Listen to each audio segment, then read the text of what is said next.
여러분들 연말이 되면은 우리가 축하할 일도 많이 있어요. 학교에 합격을 해서 축하받을 일도 있고, 또 취업이 되어서 축하받을 일도 있고, 또 좋은 짝을 만나서 결혼을 해서 또 축하받을 일도 있고, 또 회사에서 승진을 해서 축하받을 일도 있고요. 그런데 여러분, 그렇지 못한 이들도 있습니다. 진학에 실패한 이들도 있고, 또 취업에 실패한 이들도 있고, 그런가 하면 이번에는 꼭 되리라고 생각을 했는데 승진을 못한 경우들도 있죠. 열심히 한 해 동안 열심히 땀 흘려 씨를 뿌렸는데 풍년을 경험한 이들도 있지만, 또 한편으로 흉년을 경험해야만 하는 이들도 있습니다. 그래서 어느 때보다도 이 연말이 되면 격려가 더 필요한 것 같습니다. 여러분, 격려라고 하는 것은 마치 바람이 빠진 타이어에 다시금 바람을 훅 하고 불어넣는 것하고 같아요. 실망하고 절망하고 낙심하고 자포자기하고 있는 사람들에게 훅 하고 그들에게 생명을 불어넣는 것, 이것이 바로 격려입니다.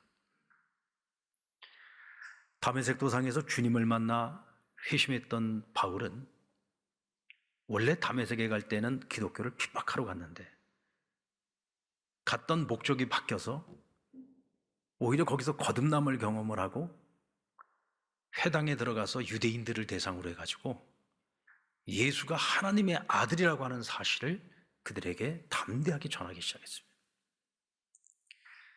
여러분들, 다메섹에 살고 있는 유대인들의 입장에서 보면 얼마나 당혹스러웠을까요?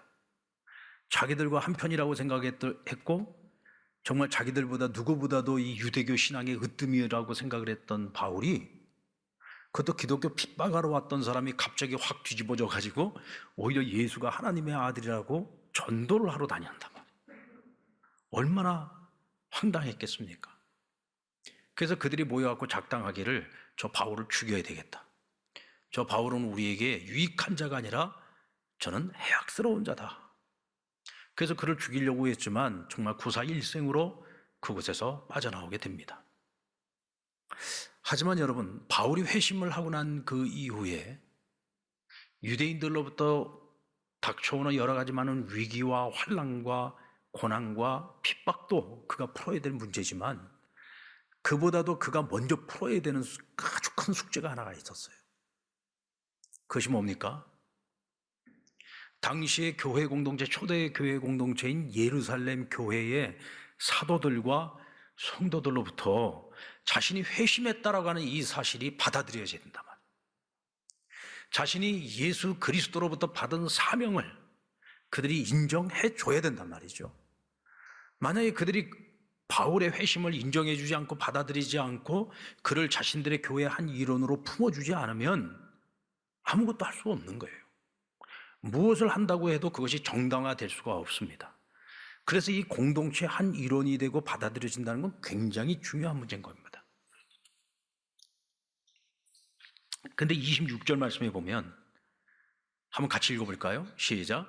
사울이 예루살렘에 가서 제자들을 사귀고자 하나 다 두려워하여 그가 제자됨을 믿지 아니하니.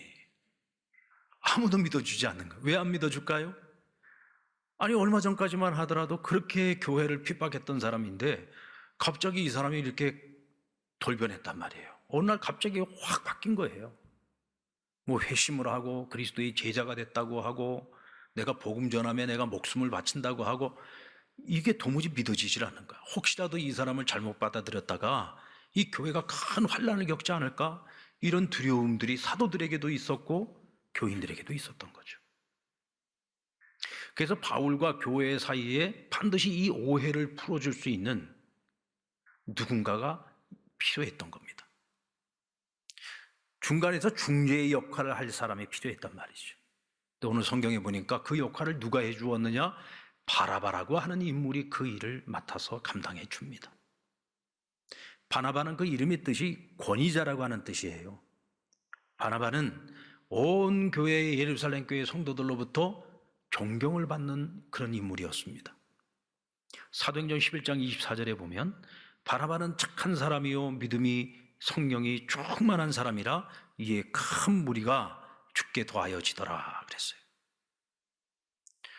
바나바는 착한 사람이요 성령과 믿음이 있어서 충만한 사람이다. 그래서 이 바나바와 같은 이런 사람을 통해서 날마다 믿는 자들의 수가 더해지는 역사가 있었다는 거예요. 4장 37절에 보면 그가 자신의 밭을 팔아서 그 값을 사도들의 발 앞에 내려놓았다 그랬습니다. 여러분, 당시 초대교회는 교회 안에 고아와 과부들이 굉장히 많았어요. 심지어는 히브리파 과부, 헬라파 과부들이 서로 이 구제비 타는 문제 가지고 서로 다툼이 일어날 정도로 그렇게 고아와 과부, 가난하고 어려운 이들, 누군가의 도움이 없이는 살아갈 수 없는 사람들이 교회 안에 많이 있었습니다. 근데 바나바가 자신의 밭을 팔아서 그것을 교회 앞에 내놓아 그것으로 가난한 이들에게 구제하고 섬기고 봉사하는 일들을 했다는 거예요. 그러면서 교회가 더욱더 하나가 되어지고 날마다 믿는 자들의 수가 더 많아졌다라고 성경은 말씀합니다. 뿐만 아니라 그는 성령과 믿음이 충만한 자였다. 아무리 바울을 믿으려고 해도 도무지 믿어지질 않고 자꾸 의심이 가고, 그러다 보니까 교회는 그를 자꾸 밀어낼 수밖에 없고 그를 받아들이기가 어려워요. 근데 이때 바나바가 딱 나선 겁니다. 온 교회로부터 존경받고 있던 바나바가 딱 나서서 바울과 사도들 사이에 중재자가 되어줬습니다. 성도들 간에 중재자가 되어준 거죠. 이 사람들아, 바울이 과거에는 교회를 핍박하고 예수 그리스도를 핍박했던 것이 사실이다. 그러나 이제는 그가 달라졌다. 누가 이 사람을 달라지게 만들었느냐? 우리가 믿는 예수 그리스도께서 그를 달라지게 만드셨다. 그가 이전에는 교회를 핍박하는 자였다면 이제는 그리스도의 제자가 되어 이제는 복음을 섬기는 자가 되었다. 그가 어떻게 이렇게 변화를 받을 수 있었느냐? 교회를 핍박하러 다메섹으로 가는 도상에서 빛 가운데 예수님을 만났고 주님의 음성을 들었고, 또 다메섹에 살고 있는 선지자 아나니아를 통해서 그가 이방인의 사도로서 하나님 그를 사용하기를 원하시는 것을 그가 듣게 되었다. 그래서 그가 다메섹에서부터 열심히 복음 전하다가 심지어는 죽을 위기까지 겪었다. 아주 팩트만 가지고, 없었던 얘기가 아닙니다. 지어낸 얘기가 아니에요. 실제로 있었던 팩트만 가지고 바울은 당시 초대교회 예루살렘 교회 사도들과 성도들에게 바울에 대해서 알린 거예요. 자신의 명예를 걸고 바울을 보증해 준 겁니다. 여러분, 나를 믿으시죠? 저 믿습니까? 네. 이럴 때 아멘 한번 해보세요. 여러분, 저를 믿습니까? 예. 저를 믿으시니까 제가 보증해 주는 이 바울이라는 사람을 좀 믿어 주십시오. 이 사람에게는 무한한 잠재력이 있는 사람입니다. 그래서 주님께서 이 사람을 택하신 겁니다.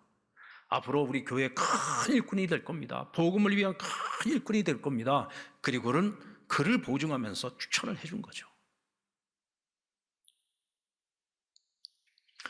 그뿐만이 아니라 그는 바울 안에 있는 잠재력을 받습니다. 그 가지고 있는 탁월한 능력을 받고 탁월한 리더십을 받어요.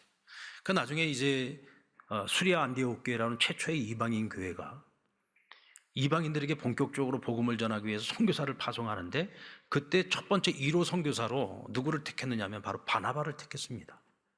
그리고는 바나바에게 선교팀을 꾸려서 선교를 떠나 주십시오. 우리가 후원하겠습니다.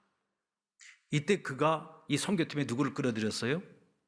바울을 끌어들인 겁니다. 하나님께 그를 이방인의 사도로 택하였으니 또 그와 함께 동역하는 동안에 그의 탁월함을 봤어요. 그를 동역자로 받아들입니다. 그래서 같이 선교를 시작을 했는데, 오늘날의 사이프러스 섬이라고 하는 이 구브로 섬에 가서 처음 가서 복음을 전하는데, 이 바울이 너무 탁월한 거예요. 자신과 비교할 수 없을 만큼, 사역에 있어서만큼은 탑이에요, 탑. 너무 잘하는 거예요. 거기다 탁월한 리더십이 있었어요. 오히려 내가 팀장을 맡는 것보다 바울이 팀장을 하는 것이 훨씬 더 효과적인 선교를 할 수 있겠다. 그래서 그는 아낌없이 모든 것을 다 내려놓고 바울에게 팀장을 맡기고 자기는 2인자 뒤로 물러서게 됩니다. 오늘 우리 이 모습 속에서 바나바라고 하는 사람이 어떤 사람인지를 알 수가 있죠. 그는 자기를 초월한 사람이었어요. 보통 우리가 보면 자기애가 특심이잖아요. 얼마나 우리가 자기를 사랑합니까? 그래서 모든 사람들 앞에 자기가 중심이 되기를 원하고 또 자기가 리더가 되기를 원하고 언제나 자기가 원탑이 되기를 원하잖아요. 얼마나 명예욕과 탐욕이 많이 있습니까? 근데 오늘 그는 그 모든 걸 다 내려놨어요. 오히려 자기가 중재해줬던 사람, 자기 선교팀에 끌어들였던 사람, 그 바울의 탁월함을 보고 그에게 팀장 자리를 맡기고 자기는 뒤로 물러난단 말이죠. 이게 쉽지 않은 일입니다. 여러분, 우리 한국교회 연합사역 또 우리나라의 NGO 사역을 처음 시도했던 분이 누구냐면 한경직 목사님이에요. 영락교회 한경직 목사님. 이 한경직 목사님도 이 연합사역을 시작하는 것이 쉽지 않았습니다. 왜냐하면 모든 이들이 다 동의하는 것은 아니었기 때문에. 그래도 그와 함께 해줬던 최창근 장로님이라고 정말 우리 그 한경직 목사님 오른팔 장로님이 계셨어요. 그분이 자기 전 재산 다 들여가지고 연합사업을 하는 거를 정말 영락교회 이름으로 시작은 했지만은 실질적으로는 그분의 그 재산과 또 그분의 그 헌신과 섬김을 통해서 그 모든 것들이 이루어졌던 겁니다. 근데 한경직 목사님도 참 우리에게 본이 되는 것이 연합사역이라고 하는 것은요, 자기를 주장하면은 절대로 이루어질 수 없는 사역이 연합사역이에요. 그러니까 우리가 재정을 다 들여서 또 목사님이 그렇게 애를 쓰고 공을 들이고 사람들을 설득을 해가면서 그렇게 힘들게 연합사역의 기초가 딱 만들어지고 나면 자기는 뒤로 빠지는 거예요. 그리고 다른 교단의 목사님들, 대표 목사님들을 다 그 대표 회장으로 다 세워가지고 진정한 교단들이 다 연합을 해가지고 함께 사역을 할 수 있도록 만들었단 말이죠. 자기를 비움이 있었고 자기를 내려놓음이 있었기 때문에, 자기를 초월할 수 있었기 때문에 그런 연합사역이 가능했다. 그래서 새로운 일꾼들을 발굴해낼 수 있었고, 그런 다른 사람들이 가지고 있는 잠재력을 발굴해서 하나님의 교회, 한국교회가 성장할 수 있도록 그런 중추적인 역할을 할 수 있었던 거죠. 여러분, 우리 신앙공동체가 서로를 어떻게 격려함으로써 서로를 세워가는 그런 건강한 공동체, 능력 있는 공동체로 만들어갈 수 있을까?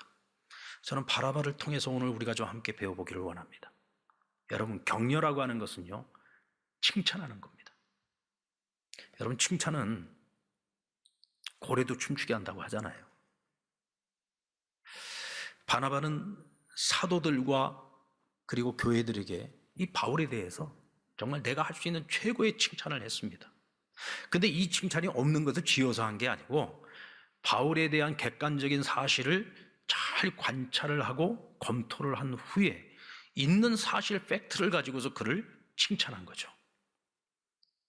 우리는 당사자에게도 칭찬을 해야 되지만 다른 사람들에게 그 사람에 대해서도 칭찬을 해줘야 됩니다. 이때 칭찬을 받는 그 사람은요, 자기가 하고 있는 그 선한 일들에 대해서 더 용기를 내고 더 힘을 내서 분발하게 되는 거예요.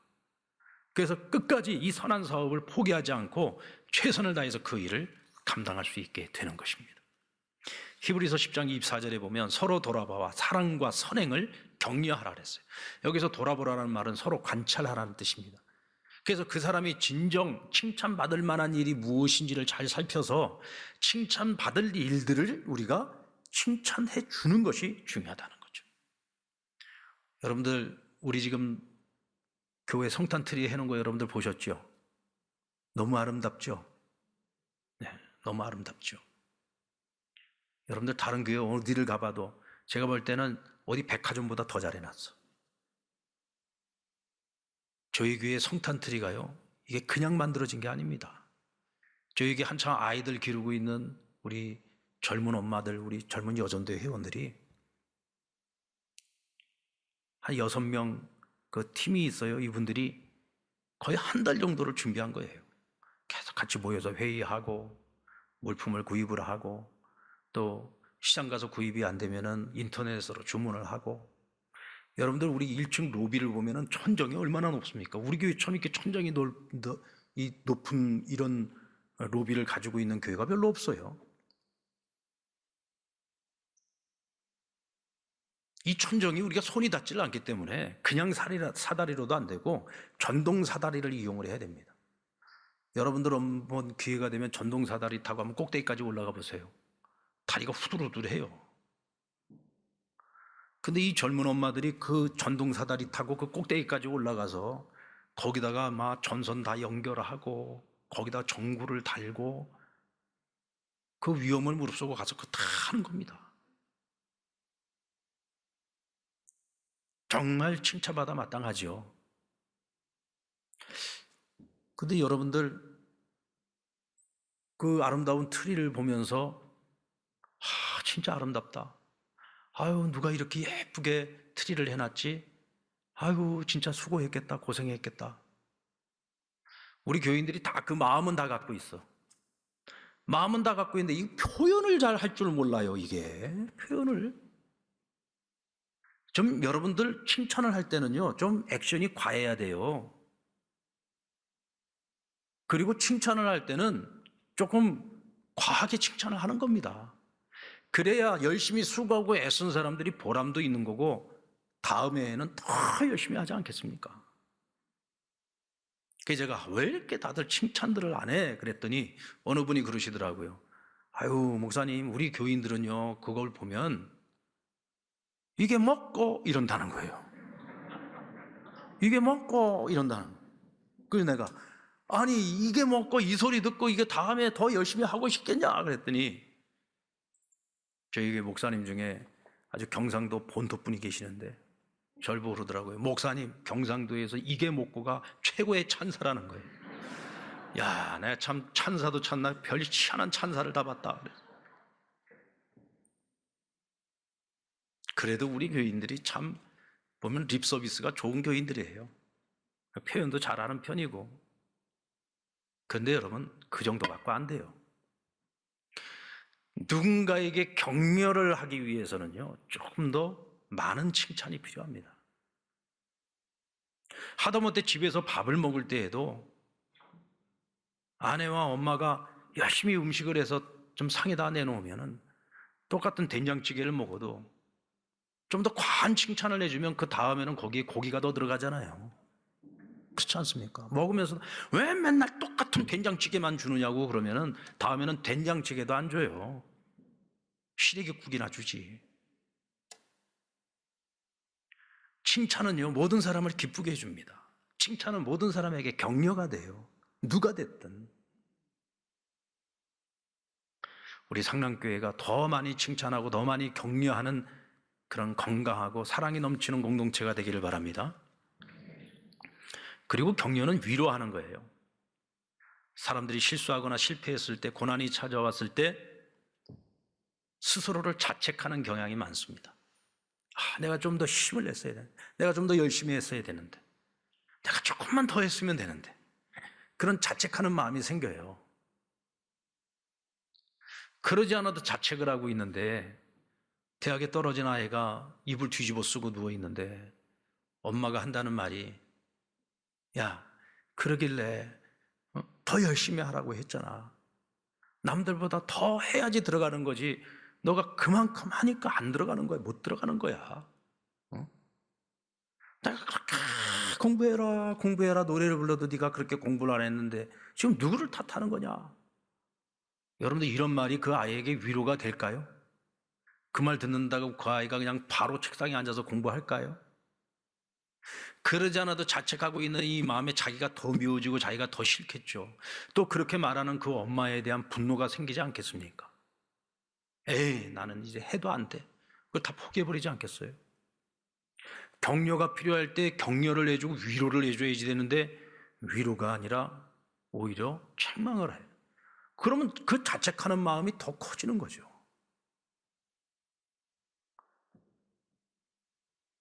바울도 굉장한 자책감이 있었습니다. 왜냐하면 과거에 자신에게 매여 있어요.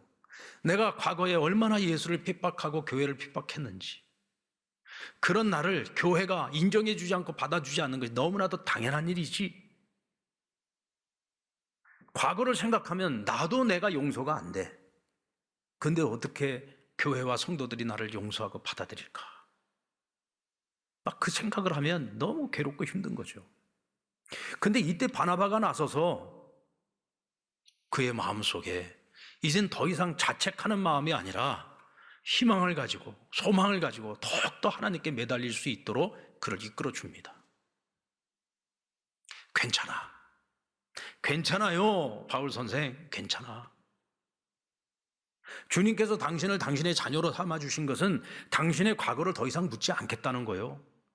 단지 사람들이기 때문에 사람들은 어리석고 미련해서 주님이 당신을 바꾸는 거를 잘 이해도 못하고 깨닫지 못하지만 저는 이해합니다. 왜? 주님이시니까 하실 수 있는 거죠. 주님이시기 때문에 당신의 그 마음을 바꿔놓을 수 있었던 거고, 주님이시기 때문에 그런 당신을 당신의 제자로 삼아서 복음 전하는 일을 당신에게 맡기실 수 있는 거죠. 괜찮습니다. 힘내십시오. 언젠가는 저들이 믿어줄 겁니다. 언젠가는 저들이 받아줄 겁니다. 그를 위로해 줬어요. 그러니까 바울이 위로를 얻고 그 어려운 중에서도 인정을 못 받고 있는 가운데서도 복음 전하는 일을 쉬지 않고 있습니다. 그것이 바로 여러분들 격려의 힘인 거죠. 그리고 격려는 용기를 불어넣어 주는 것입니다. 이 격려라고 하는 말은 영어로 encouragement, 여기 동사로는 encourage. encourage가 뭐냐? 용기를 불어넣는다, 힘을 불어넣는다, 그런 뜻이죠.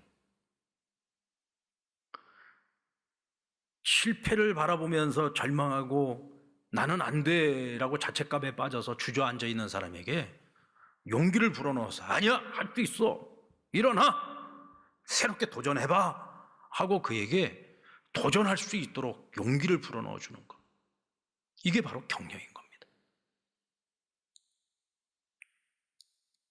바울도 낙심하고 있었지만 그 바나바의 격려 덕분에 그가 다시 일어설 수 있었고, 이제는 전 세계 믿지 않는 사람들에게 복음을 전해서 온 세상 사람들이 하나님께로, 주님께로 돌아올 수 있도록 하기 위해 자기 평생을 바쳐서 복음의 일꾼으로 살 수 있었던 거죠. 사랑하는 여러분, 지금 이 팬데믹 상황 속에서 온 세상 사람들이 지금 다들 힘든 삶을 살아가고 있어요. 어느 때보다도 필요한 것이 격려죠. 저는 우리 상남교회 모든 성도들이 각자의 자기 삶의 자리에서, 또 가정에서, 일터에서 어떤 새로운 일들을 지금 준비하고 도전하고자 할 때 여러분 서로가 서로를 격려해 주시기 바랍니다. 좋은 점을 찾아서 칭찬해 주고, 힘들고 어려워할 때 괜찮다고 위로해 주시고, 그리고 새로운 도전이 있을 때에 당신 혼자 하는 거 아니잖아, 주님이 당신과 함께하고 있잖아, 전능하신 하나님이 당신과 함께하잖아, 하나님께서 이 일을 계획하시고 하나님께서 이 일을 하게 하신다면 당신은 능히 그 일을 할 수 있어 라고 우리가 서로를 격려해 줘야 되는 것입니다. 그러면 이전에 내가 경험하지 못했던 삶을 경험하게 될 겁니다. 늘 그냥 1인분의 삶만 살아왔던 사람, 나와 내 가족밖에 모르며 살았던 1인분의 삶을 살았던 사람이 이제는 2인분의 삶을 살고 3인분의 삶을 살아가고, 이제는 적어도 한국 교회를 돌아볼 수 있고 세계 교회를 바라보고 세계 복음화까지 바라볼 수 있는 그런 꿈 있는 인생, 하나님께서 역사를 주관해 나가실 때에 역사의 주역으로 쓰임받을 수 있는 그런 기대와 비전을 오늘 우리가 갖게 되는 것입니다. 사랑하는 여러분, 격려하십시다. 우리 한번 옆에 분에게 우리 서로 격려하십시다. 무엇으로 격려할 겁니까? 칭찬하십시오, 위로하십시오, 그리고 용기를 불어넣어 주십시오.